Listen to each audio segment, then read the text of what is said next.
soir sur France 3. Dégustation. À partir de lundi sur France 3, retrouvez Chronique d'en haut. Goûtez voir, Méditerranéo, Cap Sud-Ouest, Empreinte du Sud et Paris tout compris. Ainsi que de très beaux documentaires sur vos régions, des histoires et des vies, le matin à partir de 8h45.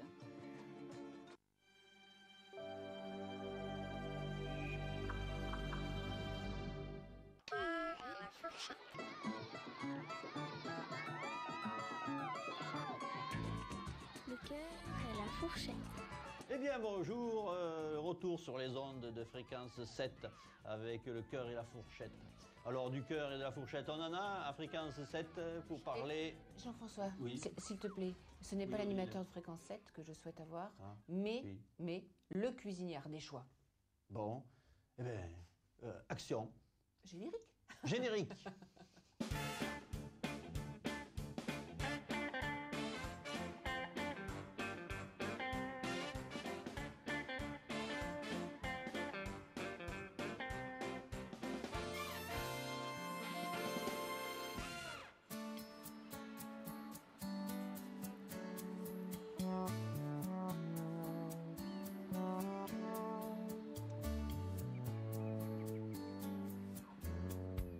Bonjour, merci de votre fidélité.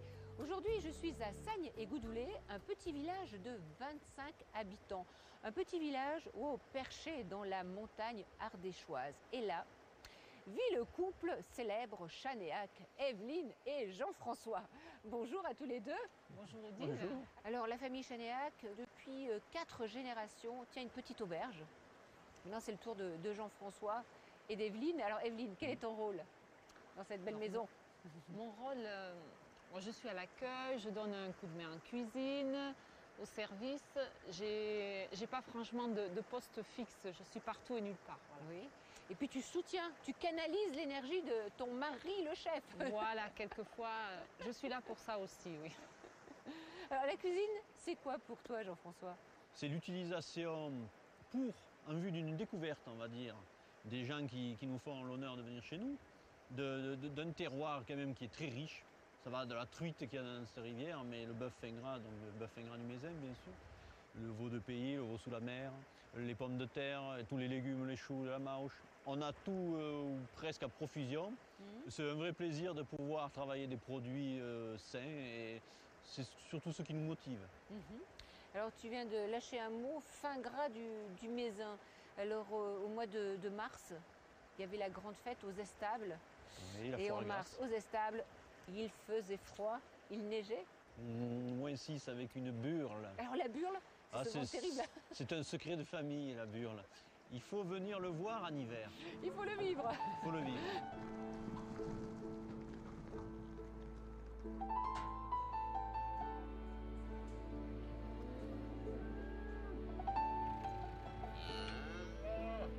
Alors, tu sais ce que tu vas faire? Tu vas m'acheter celle-ci.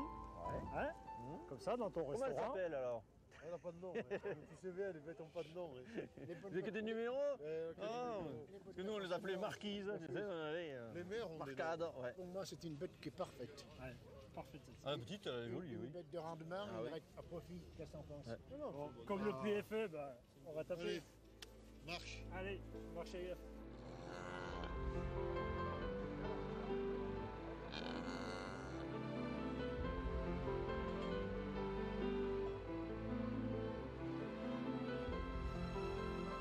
Ici, sur le massif du Mézin, on fait qu'une fauche, donc qu'une coupe au mois de juillet.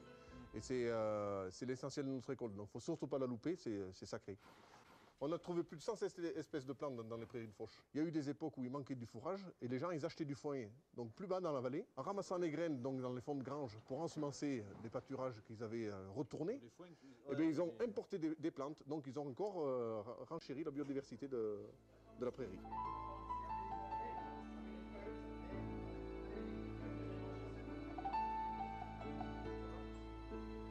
Là, je voyais, tiens, il y a un morceau de cistre d'ailleurs là. Voilà, ça c'est un morceau de cistre. Alors ça c'est une plante, c'est la plante emblématique du fin gras.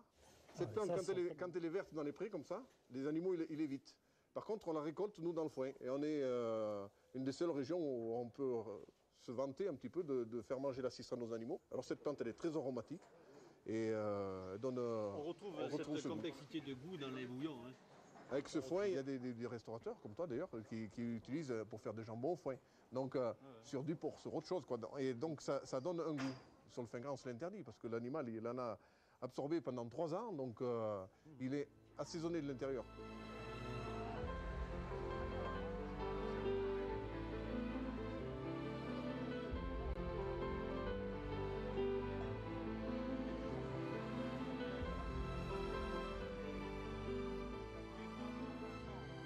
Tiens, Mathilde, Jean-Pierre. Alors, Ça va Christophe? Ça va Jean-Pierre? il faut qu'on vienne aux estables pour se voir quand même. Le verra du plateau. Tu as mis un beau bonnet. Ah ouais. Et si en recette on fait une entrée, on fait un jarret, tu sais, poché à 70 degrés, pareil.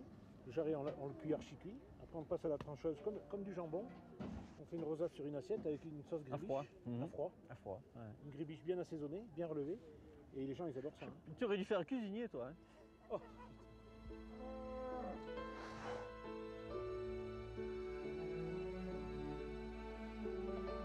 Alors là, c'était ton grand-père, Voilà, le grand-père, deuxième génération.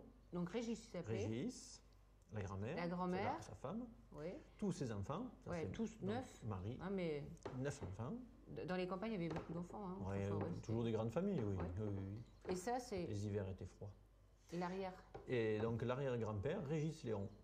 C'était un prénom courant ici alors. Oui, oui, oui. Puis souvent, les aînés, comme mon père, ont pris le nom du grand-père, qui s'appelait aussi Régis. Donc.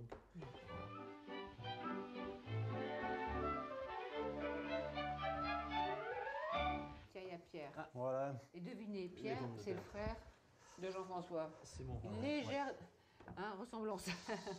voilà, j'amène Et les fameuses pommes de terre. des produits du pays. Alors, Donc, tu es paysan. Oui, Ici à Sagne, oui. Hmm. Et donc on fait une partie de production pommes de terre en agriculture biologique. Et puis donc en fait on s'est aperçu qu'on était quelques-uns à avoir les mêmes idées dans le coin. Donc on a créé une association qui s'appelle GERZEM. Donc c'est Gerbier et Mézin. Elles sont cultivées où, plantées où, ces pommes de terre bio? Donc dans notre association, on a voulu que ce développement permettre aux gens qui vivent en montagne de pouvoir profiter de cet élan. Donc il faut être en dessus de 1150 mètres et habiter là toute l'année. D'accord, la Donc, close. Hein. Voilà, c'est une charte qu'on a Bien sûr. posée et être en agriculture biologique.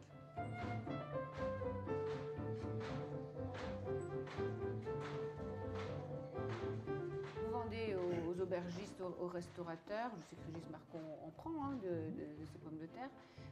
Et les particuliers, donc c'est lors des Oui, marchés. il y a beaucoup de particuliers qui viennent nous prendre leur... Ici, on peut venir à Sagne-et-Goudoulé il y en a beaucoup prendre qui son le sac de font, pommes ouais, de terre. qui viennent faire leur panier avant l'hiver. Alors nous mettrons toutes les adresses sur le site internet de Goûter Voir. Ah ben, Comme c'est ça, très vous sympa. pourrez oui, venir oui. prendre des pommes de terre, des bonnes pommes de terre. Oui, oui. Semences aussi.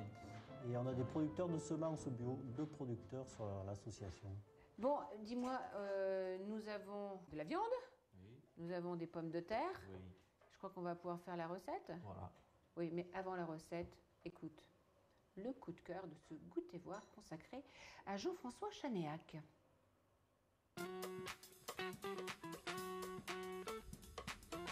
Ça, c'est la pimprenelle, ça. C'est un goût de noix. Et qu'est-ce que t'en fais? C'est un goût de noix verte. Et qu'est-ce que t'en fais de ça? En cuisine, on goûte ce goût de noix. Marrant, hein? Ah oui, On rencontre pas Jean-François Chanéac par hasard. Hein. On peut pas. Ça devient rapidement un ami parce qu'on a pas mal de valeurs communes, certainement. Déjà, de rester dans ce plateau ardéchois, on sait que c'est rude, on sait qu'il faut s'accrocher. Et ça resserre les liens, ça c'est important. Et puis, il est franc du collier, c'est quelqu'un avec qui on passe des bons moments. Et moi, en même temps, c'est le souvenir, hein, ce plateau ardéchois, parce que mon oncle a été curé de Lachamps, juste le village à côté pendant 50 ans. J'ai eu gardé des vaches un été là-haut. Le plateau là-haut, on ne sait même pas si on est en Écosse ou en Ardèche. Le plateau ardéchois, c'est très spécial. Et puis, il y a quelque chose qui est très typique là-haut. Et Jean-François là, c'est qu'ils ont déjà l'accent du Midi. Ils parlent un peu C'est étonnant, à quelques kilomètres comme ça. Va savoir pourquoi. Va savoir pourquoi.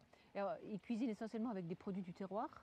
Hein, il fabrique ses saucissons, toute sa cochonaille. Il triche pas, cet homme. Il s'intéresse aussi aux traditions du plateau ardéchois, la mauche. Bah, les gens vont chez lui pour la mauche et pour autre chose aussi. Il y a, vous voyez, une passion commune, on s'est vu lundi pour les fins gras du Mézin. Ces bœufs là en AOC, en AOP, sont à la fois sur le plateau ardéchois, à la fois sur le plateau de la Haute-Loire. Et puis il fait son pain aussi. Il aime bien faire son pain, Jean-François. Tout est fait maison chez lui. Oui. C'est un exemple en même temps, vous savez. Parce que c'est pas un métier, la cuisine, c'est dans nos régions. Bien sûr, on en vit, mais c'est en même temps, on est tellement attaché à ce terroir que par la cuisine, on essaie de faire connaître aux gens qui viennent chez nous. Alors il y a tout ce côté accueil, bien entendu, parce que c'est vrai que le climat, des fois, il faut que ce soit chaleureux à l'intérieur. Faire connaître les producteurs, ça, il le fait remarquablement bien. C'est ça l'homme, c'est Jean-François. Et c'est important parce qu'on a un petit peu des ambassadeurs de ce pays, parce qu'on ne voyait pas l'avenir dans cette région. Et nous, au contraire, par la vie des choses, on a vu qu'on pouvait vivre dans ce pays, qu'il était beau ce pays, qu'on pouvait en parler. Et bien Jean-François est l'exemple type. Puis il y a cette simplicité de l'accueil, il y a tout un ensemble avec son épouse. C'est une famille. Ils nous ressemblent en fait, à un niveau peut-être différent, mais voilà, c'est pour ça qu'on s'entend bien avec lui. Jean-François, est-ce que tu peux me donner déjà le titre de ta recette? Eh bien, une côte de fin gras avec une ribambelle de pommes de terre vapeur. Voilà. Bon, Simple. alors pour ça, il nous faut une ribambelle de pommes de terre. C'est mon accent qui te plaît. Une belle côte. Ah oui, une belle côte, de fin gras de Mézin. Oui, oui. Voilà, du beurre, du sel, un petit peu d'aromate. Fleur de sel. Voilà. Et puis des échalotes. Voilà. Et de l'ail. Et de l'ail. Bon. Voilà. On va ciseler l'échalote en priorité. Donc regarde bien comment je fais. On va les faire suer simplement, les échalotes. Voilà, il ne jette rien. Et on évite la coloration. Voilà, tu peux préparer déjà 2 gousses d'ail pour la côte. Et je te fais remarquer que c'est un couvercle qui a 3 générations. Hein. Il y a du vécu là. Il y a du vécu. Maintenant, on peut disposer les pommes de terre harmonieusement. C'est joli, hein? C'est très joli. Bon. Et ça, tu en fais quoi? On va les disposer un peu partout. Tac. Le thym et le laurier, tu peux assaisonner comme tu veux. Et un petit peu de fleur de sel. Oui, oui, vas-y, le brin. Un petit peu de... La fleur de sel, c'est mieux, c'est moins mordant que le sel. À la limite, un petit peu d'eau. C'est un four quand même qui a des capacités. Donc on va le mettre à 180 degrés. On va le mettre un quart d'heure. Je vais enlever ici ce cartilage qu'il y a. Bon, alors Voilà. Donc on peut manger de la viande de fin gras de février jusqu'à quand? On peut aller jusqu'au mois de juillet, 15 juillet, des fois un peu plus. Voilà. On la ficelle un peu pour qu'elle se tienne à la cuisson, hein. C'est simplement ça. Alors, ceci On est en fait. va lancer la cuisson de la côte. Et elle a vécu, celle-ci aussi. Hein. Ah oui. Ouais. Ah, qu'est-ce que tu veux? C'est là, on a nos habitudes. L'huile d'olive. J'en mets pas trop. Une noix de beurre. En mélangeant les deux, automatiquement, on n'a pas le beurre qui va brûler. Voilà, quand il n'y a plus de crépitement, en principe, c'est que l'huile, il faut éviter que ça brûle. Hein, et on va la saisir. Les deux côtés. Donc tu mets 5 minutes d'un côté, 5 minutes de l'autre. Ouais. Tu glisses pas une gousse d'ail ou... Non, rien. Si. Donc ça veut dire qu'il faut que j'en fasse. Oui, mais pas au début, parce que sinon tu vas la cramer. Ça sent bon, hein? Le chef est content. Donc on évite de saler à froid la viande. Dès qu'elle sera revenue, l'important sera d'arroser régulièrement avec le jus. Bon, je vais la tourner. Et voir comme c'est joli. Maintenant, on va pouvoir le saler légèrement. Encore un petit peu de fleur de sel. Tu me dis comme ça? Voilà. Devenir cuisinier, c'était une évidence pour toi? Au début, c'était pas gagné. Parce que comme ma mère était très occupée à la cuisine, moi, je vaquais à des occupations qui étaient un peu plus folâtres, comme on dit. Et puis, à un moment, il a fallu prendre une décision. Mon frère a repris les parts de la ferme. Ouais. Et moi, j'ai repris l'auberge. Ça fait 23 ans. 23 ans. Et ça marche, très bien. Oui, ça va. On s'associe avec mon frère toujours avec la fourniture des matières premières. Les produits d'exploitation, il n'y a pas de secret. Et en plus, c'est bio.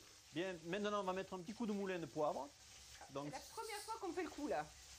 Le moulin de la grand-mère. Oui. Tu travailles vraiment avec ça? Celui-là aussi, il a vu des générations. Oui, oui, oui. 2 tours, tu verras, ça suffit. Toujours important de le moudre au dernier moment pour avoir le parfum. J'aime le poivre. On voit le côté professionnel. Les gousses d'ail. Voilà. Alors, comment on peut voir si la côte est à la bonne température, à la bonne cuisson? Simplement avec le doigt. Donc j'appuie. J'ai les doigts propres. Sur le cœur, oui. Ouais, Voilà. Donc là, c'est très mou. Tu vois que c'est très mou, Ouais. donc il manque un peu de cuisson. D'accord. Voilà, bien C'est quoi ta réhydraté. définition de la cuisine, toi? Faire la cuisine? C'est peut-être souligner un produit naturel sans le dénaturer. Voilà. Très belle définition. Pas d'apparat. Donc là, on la sort, on la met dans ce plat. Voilà, légèrement couvert et je la glisse au four. Pareil, à peu près 150 degrés, je l'ai réglé à moitié. Donc porte ouverte, voilà, semi-ouverte. Et combien de temps? Et on la laisse là. Elle va se réhydrater légèrement 5-6 minutes, le temps qu'on prépare les pommes de terre qui devraient être cuites.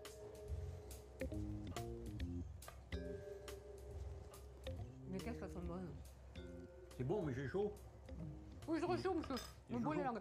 Bon, alors, on se la goûte cette côte? Voilà, allez. On va goûter. Ouh, ça doit être bon, ça. Ouh là là.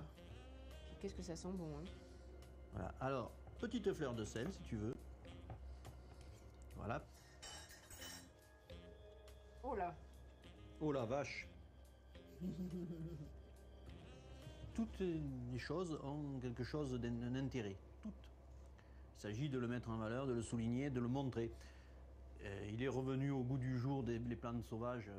Nous, on a toujours travaillé les plantes sauvages. On les met dans la soupe, on les met dans le beurre aux plantes. On souligne avec des goûts nouveaux, mais qui ne sont pas nouveaux. C'est des goûts qui ont été oubliés, qu'on remet au goût du jour. Simple. Voilà.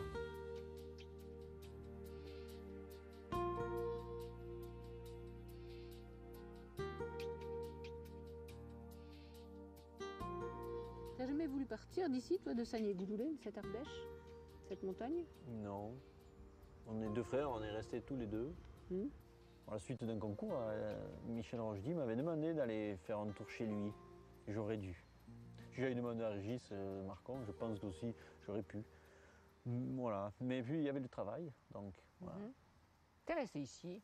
Oui, on est bien. C'est un beau pays. Oui. Et la vigne, elle court toujours? La cour dans la forêt. Mais le vin est tiré maintenant, tu as vu? Ça va alors.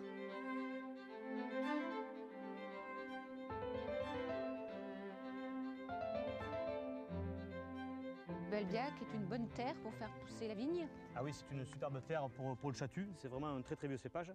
Et c'est un cépage qui est très bien adapté au terrain acide de la Cévennes ardéchoise, qui fait des rouges magnifiques avec des bons élevages en barrique de 2 ans. C'est vraiment des produits superbes. Et chatu, c'est que du rouge? Que du rouge. D'accord. Et pourquoi tu mets des bâches là comme ça sur ta vigne? Donc là c'est les filets, c'est les filets contre la grêle. Ah, pas les oiseaux, d'accord. Voilà. Et alors toi tu prends du chatu chez Christophe et puis tu prends d'autres vins aussi? Chez Christophe, on a le vionnier qui est un peu indispensable aussi à notre table. Tu fais du vionnier, tu fais du chatu, tu fais quoi encore? Alors, la particularité du domaine, on fait des vins dits de paille. Donc ça c'est réservé aux collègues du Jura et d'Hermitage, mais bon, c'est le process de fabrication. Donc c'est des raisins qu'on met dans des plateaux, qu'on fait sécher pendant 1 mois et demi à 2 mois, et qu'après qu'on presse. Donc ils sont très concentrés en sucre. Et après ça fait un produit avec très peu d'alcool et beaucoup de parfum et une bonne concentration en sucre. Alors c'est des vins qu'on peut apprécier avec du fromage, hein. Je sais que tu aimes bien présenter des picodons. Le picodon un peu fait, c'est une merveille. Et moi j'allais dire sur des gâteaux au chocolat. Gâteau au chocolat, les fondants, et même le chocolat chaud. Donc toi tu travailles sur le domaine Grandjean, c'est un vieux domaine, tu as hérité ça de tes parents? Donc j'ai pris la succession de mon père. Donc mon père était en cave coopérative. Et moi, après avoir fait mes armes sur Condrieu, donc chez Georges Vernet, très bien. D'accord, la famille Vernet. Et donc je suis rentré chez moi et puis j'ai créé ma cave. Voilà. Et il y a combien de temps? En 98, donc ça remonte à 14 ans maintenant. 14 ans et ça marche bien? Les gens apprécient ton vin? Oui, Ouais. ça fait plaisir. Ouais. Mais comment tu définirais Christophe Renoir, toi? Qu'est-ce que tu dirais? Je dirais à consommer avec modération, mais à consommer obligation. Et voilà.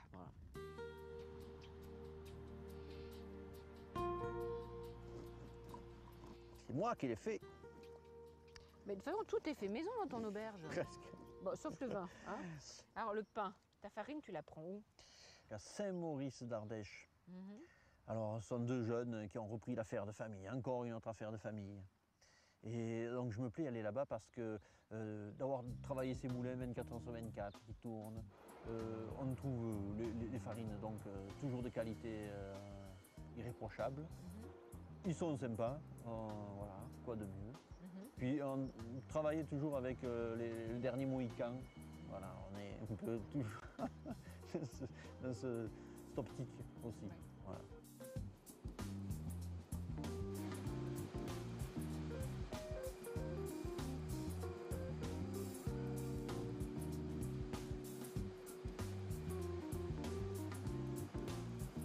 Bon, et les fromages? Alors ici, il y a le célèbre piccolo. Voilà, ils sont affinés avec l'air du pays, les chèvres qui courent dans la campagne comme nous d'ailleurs.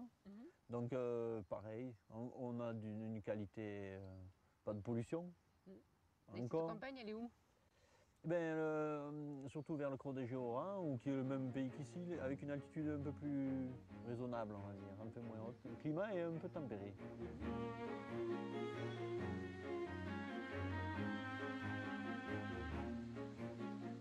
Les gens du pays vous ont accueilli comment?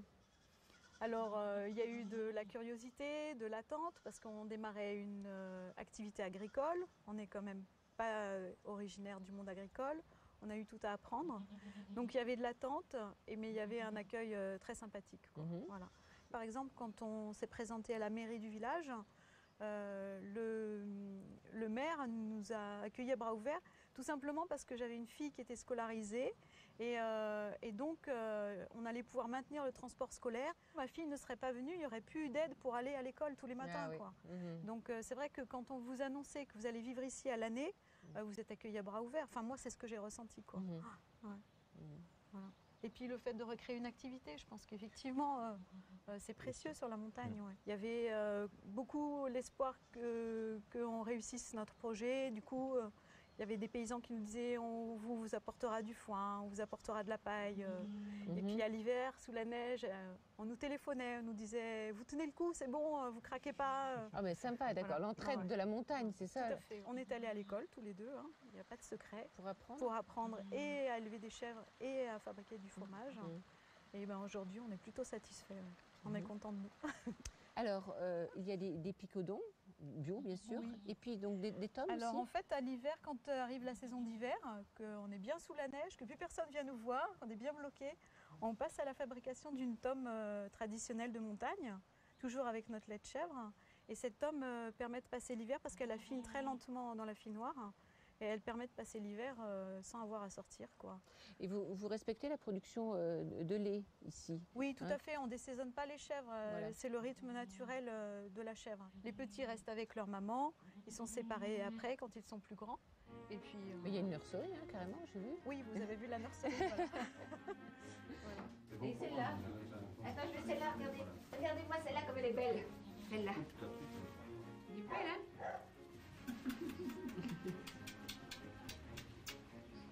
Je vais plus mon pull. Il y avait des petits villages où il n'y avait plus de marché. Et j'ai fait le choix de ne pas me mettre en concurrence avec les gens qui sont dans le pays depuis longtemps. Donc avec un marchand de 4 saisons, on a recréé des marchés dans de tout petits villages et on fait des tournées dans de tout petits villages. Nous qui étions dans un pays perdu où bon, on ne peut plus s'en sortir, on peut plus. Maintenant, on revient vers quelque chose. Pourquoi pas? Oui, si, on peut, oui, voilà, et il y en a qui arrivent. Alors, ça montre que... Il y a de l'espoir. Voilà. Il y a de l'espoir. Surtout toujours avec ces petits produits de qualité. Mais merci de nous avoir accueillis. Catherine, avec plaisir. Continuez bien. Merci beaucoup.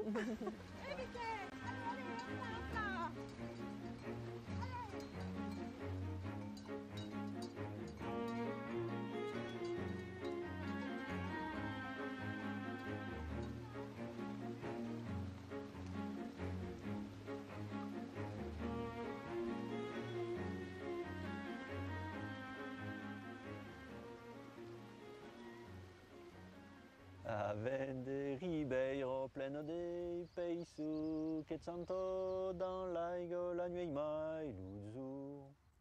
Ardezzo, merveilleux país.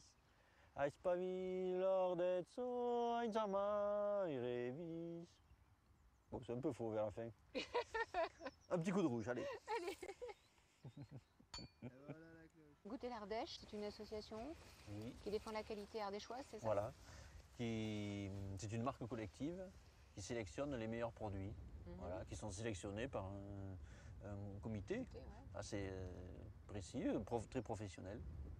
Voilà. Et à la suite de ça, c'est bien savoir-faire et faire savoir. D'accord. Le principe. Et puis l'auberge, elle est certifiée, hein, Goûter l'Ardèche?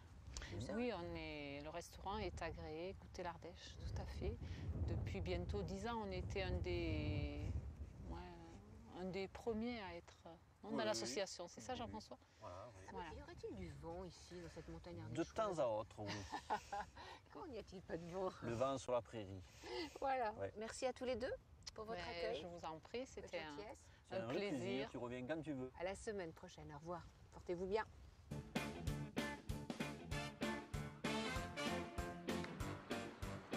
Oula.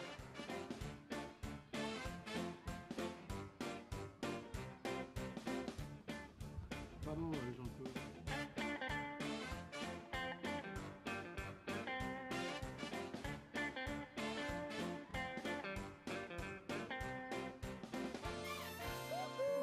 À la semaine prochaine. À la semaine prochaine.